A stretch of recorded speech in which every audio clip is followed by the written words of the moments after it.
Bonjour, c'est Anna de decadentdecaf.com, la principale marque de café décaféiné au Royaume-Uni. Aujourd'hui, nous allons poser la question. La caféine crée-t-elle une dépendance? Demandez à presque n'importe qui dans la rue s'il boit 2 ou 3 cafés par jour et vous verrez beaucoup de gens dire oui. Par exemple, 80% des Américains consomment quotidiennement de la caféine.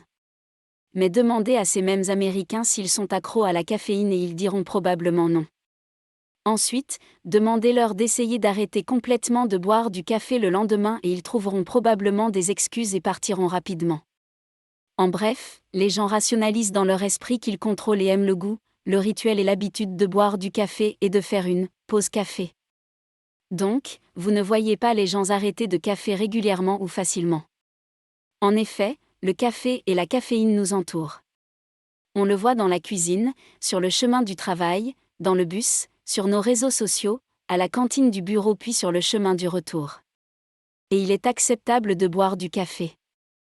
Alors, que dit la science sur la caféine et ses qualités accoutumantes ou addictives? Eh bien, il y a eu pas mal d'études scientifiques sur le sujet et les conclusions suivantes ont été tirées.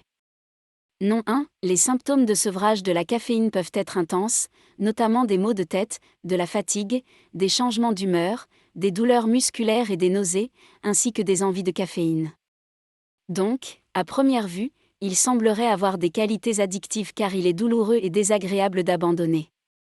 Roland Griffiths du Johns Hopkins Behavioral Center a conclu une étude sur la caféine avec la déclaration suivante. Bien que le phénomène de sevrage de la caféine ait été décrit précédemment, notre étude documente une incidence plus élevée de sevrage de la caféine, la dose minimale requise pour le sevrage de la caféine est plus faible et la gamme de symptômes est plus élevée que celle reconnue jusqu'à présent.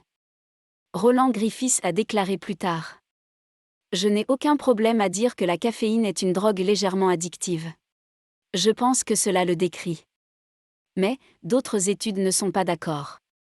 Par exemple, le Dr Sally Satel de l'American Enterprise Institute, un groupe de réflexion conservateur, financé par l'American Beverage Association, a publié une revue de la littérature en 2006 intitulée « La caféine crée-t-elle une dépendance ?»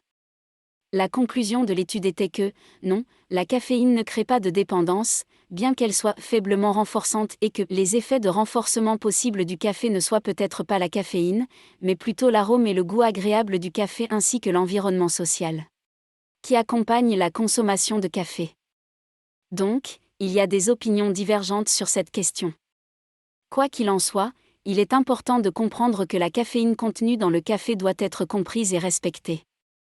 Si vous souhaitez réduire ou réduire entièrement notre caféine, il serait utile de penser à réduire progressivement votre consommation de café, en particulier si vous êtes un gros consommateur de caféine.